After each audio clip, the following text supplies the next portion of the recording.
Hey everyone, welcome to another color story in the monthly series where basically I come up with a limited color palette or color story that I will be using for most of my paintings during the coming month. This is the third installment of this series, so you can check out the April color story and the March color story. I have to say the March color story is probably still my favorite, but I think this one is a good one as well. So the goal of these videos is, first of all, it's always fun to play with watercolors, but it is to inspire you. It is to make my life easier when I'm painting and exploring new mediums. I have a go-to limited color palette that I know I love and I'm quite familiar with, thanks to previous experience and the playtime in this video. And it's not about limiting yourself. It's not about challenging yourself. It's about exploring your supplies, getting familiarized with them. Yeah, that bad stamping is all me. I just didn't really pay attention, but you can just grab a pen and correct it. The stamp set is my Watercolor Workbook stamp set. I will be doing a restock probably in, what are we now? Almost May, so probably around June. Stay tuned for that. But yeah, there will be a restock because I've received quite a few messages, emails, DMs, and all kinds of things asking when it'll be available. So it's coming. It's coming. And I hope to do another set with some new designs. So stay tuned for that. Yeah, anyway, as I was saying, the point is not to limit myself. I really hate that. Every time I try to stick to some sort of, limitations, I hate it. And I always try to rebel. So I never kind of deny myself adding more colors. I just use this as kind of a starting point. And a lot of these colors I'm extremely familiar with. So again, it's just like going with favorites and pairing them together and then maybe bringing in a few colors that were neglected or, I haven't used for a while. And just playing with it. So I didn't just start with this. You can see on the left screen, there's a little bit of my sketchbook there. I did just put down a few colors and really listened to my color cravings and how I felt about the colors and kind of made some decisions of which colors to include. So I mainly, if you're not familiar, I mainly paint abstract florals, and they tend to be in the pinky, corally family of colors. And so I always include a nice pink and a nice yellow or kind of an orangey yellow, because those are the main colors that I use for my focal point. And then with the other colors, there's usually something that is darker, something that is granulating, something that can help me create nice neutrals, because I mostly do not use neutral colors straight from the tube, such as a gray or something like this. I like to mix them myself. And yeah, what I think really the secret to an interesting color palette, besides choosing colors that you love, is choosing also colors that are interesting. That means that I will always have a combination of transparent colors and then semi-opaque or opaque colors, granulating colors and transparent colors. Again, I mean non-granulating colors. Separating colors, and then, just like single pigment, simpler colors. And it's the combinations of different qualities of watercolors that make for kind of mysterious, complex, interesting mixes that I think leaves the viewer kind of wondering, and it's just really fascinating to look at. At least that's how I feel about color. So let's talk specifics. what did I go with this month? So the big pans that you see on my little sketchbook, and don't worry, all the supplies, the sketchbooks, the watercolors, everything will be listed below. So just go head on over there in the information section if you want to know exact names and brands and all that.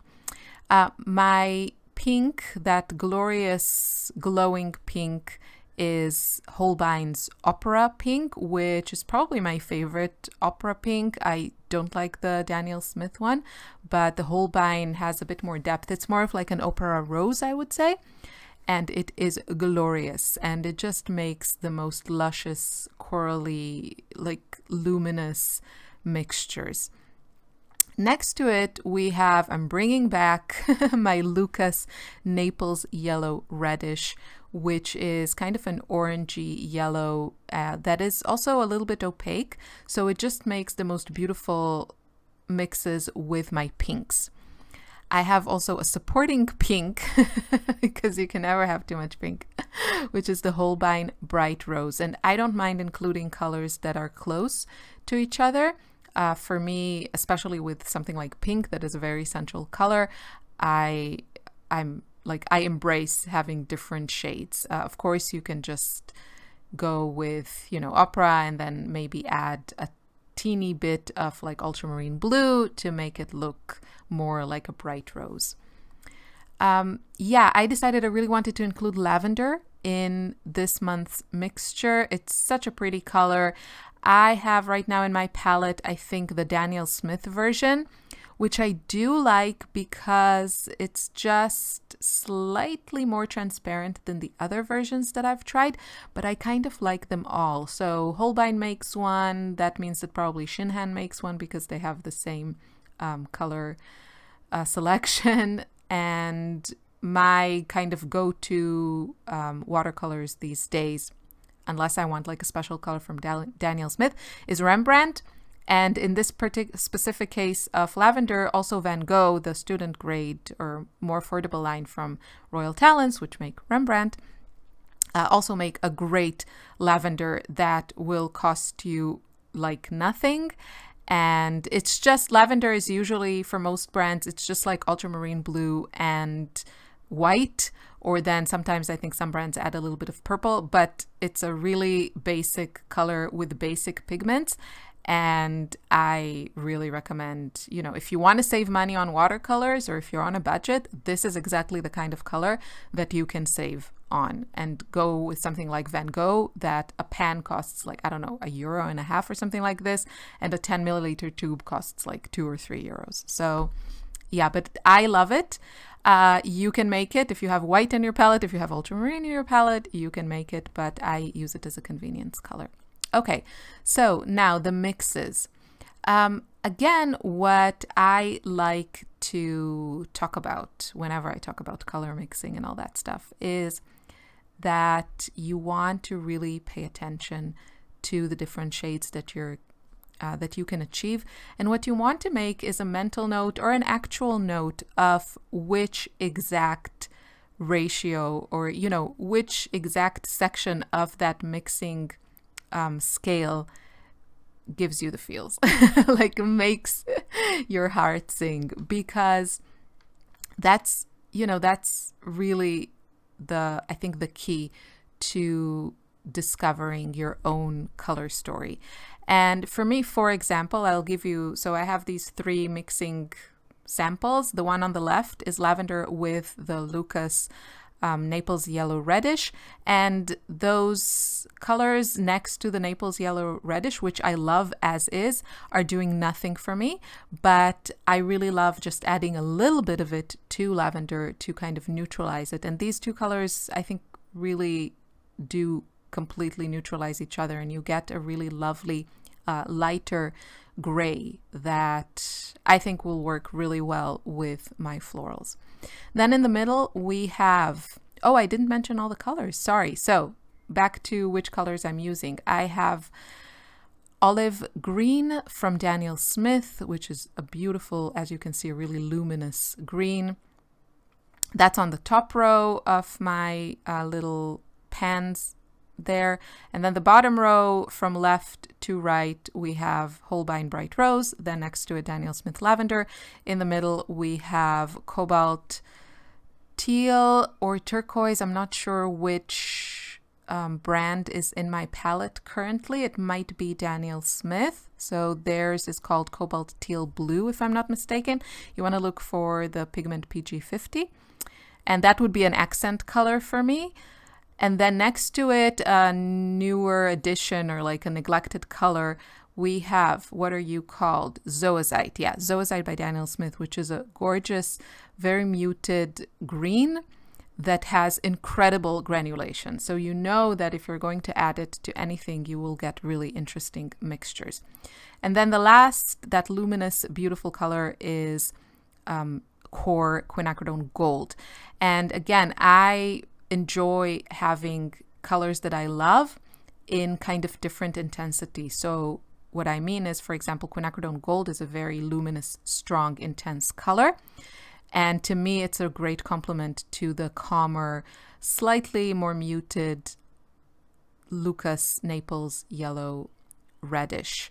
So I'm happy to use them both, and I'm glad to have that variety. And same with the greens. I have like a dark, granulating, kind of muted green, and then I have the olive green, which is quite a luminous, bright color. And then I had to include Moonglow. I was like thinking, should I, shouldn't I? Moonglow by Daniel Smith. But then I was like, why shouldn't I? I love that color. I use it a lot. I'm going to include it. Just talking about the last mixture, I think that's Bright Rose. I'm talking about the right page in the bottom right corner with Zoisite. And this is exactly what I mean with also picking colors that serve a purpose in your painting. I know that if I add this Zozite to my pinks, I can create, if I just add a little bit, I can create kind of a darker, really interesting version of my bright rose. And I tend to use those colors in kind of the shaded areas of my florals. It gives you depth, it gives you interest, and it just looks great. So you don't need to go and look for like a dark, more muted pink. You should, or I highly recommend mixing something yourself. Like take your pink, your bright color of choice, and then add something dark to it that will neutralize it a bit and darken it. Yeah, this was a fun mixture. So we have Cobalt Teal with the Naples yellow reddish, and you can see I'm getting these really fun bright greens that are kind of earthy, maybe a bit of a like a turquoise or a minty green. I think really fun colors that can act as like a pop of color in my paintings. So fun stuff. Now I know that if I mix Cobalt Teal with the Quinacridone Gold, I'm just going to get kind of more intense versions of green and turquoise. Not always the kind of colors I use. I might get something similar also to the olive green that I have. So, you know, you can check and see maybe you have some redundant colors. All the colors that I choose, I love as they are, like straight from the tube. And that's why I have them as like convenience colors so that I don't have to mix every single color. And I can explore mixing more complex, interesting colors. Okay, now this, you don't get a ton of colors because these two are not so far on the color wheel. We have Quinacridone Rose and Opera from Holbein, Quinacridone Gold from Qor and Opera from Holbein, and they just make the most beautiful, luminous, kind of, you can see like corally colors. I really prefer the ones that are closer to the pink than the ones that are closer to the yellow, and those tend to be the colors that I use in my paintings. Now, as for Moonglow, it has been included in the previous 2 months, and I already know and have in my logbook the mixtures that I can create with Moonglow and Naples Yellow Reddish and Moonglow and Quinacridone Gold, so I don't need to do that again. This is another reason to keep some sort of reference book, because you won't find these kind of mixtures in like a color mixing book, and you want to know which exact mixture makes you happy. So in previous installments of the series, I think I made color wheels on the left side. This time I just wanted to explore a few more mixes. So I have there lavender with Quinacridone Gold. Also some interesting, it gives me some fun kind of muted greens. Yeah, lavender is more like a pinkish, you know, like a purplish blue. And Quinacridone Gold is a very warm, like orangey yellow. So we have here all three primaries. We have blue, we have yellow, we have pink, and the mixtures are not going to be super bright, which I prefer in this area of the color wheel. Okay, the last mix is going to be Lukas Naples Yellow Reddish with some Zozite, and I just want to see what this gives me. I love Zozite, but I haven't used it for a while. I've been mostly using Moonglow for, you know, to darker things, to neutralize things, because it neutralizes the yellows. So it's very easy for me to mix neutrals, but I wanted to see what Zozite creates with the Naples Yellow Reddish, and it just gives really a nice range of kind of earthy greens you can see on the screen. So really lovely for me for the areas around my florals. I found that I do prefer those areas to be slightly more muted and not like super vibrant. It's just my personal aesthetics. There's no right or wrong here. It's just what I like. So what I also like to do in these videos is to add a few other products. I always paint with mixed media. I hardly ever use only watercolors. And so it's fun to kind of add accent colors, or I really also like the effects of tone on tone, especially in the stages of like adding detail. If I don't want to add another layer of watercolors, which I find sometimes just makes your work look overworked. Sometimes I would prefer just to add lines with like a pastel pencil or something like that. So I enjoy adding pencils. Neocolor 1 usually are my base. And again, I'm not limiting myself. I move around freely from medium to medium, and I like using a lot of colors. And this comes from a lot of exploration and kind of, you know, listening to what you enjoy. So yeah, just playing around with some pencils and pastels that I will be using this month. And again, this is just like a guideline, a baseline, a place to start from. I don't limit myself to these colors. That for me defeats the purpose. I just use it as a good starting point to explore further. So I hope you enjoyed it. I hope you feel inspired. I hope you will create your own color story or use mine, which of course you're free to do. Have a wonderful day, and I'll see you soon in another video. Take care. Bye.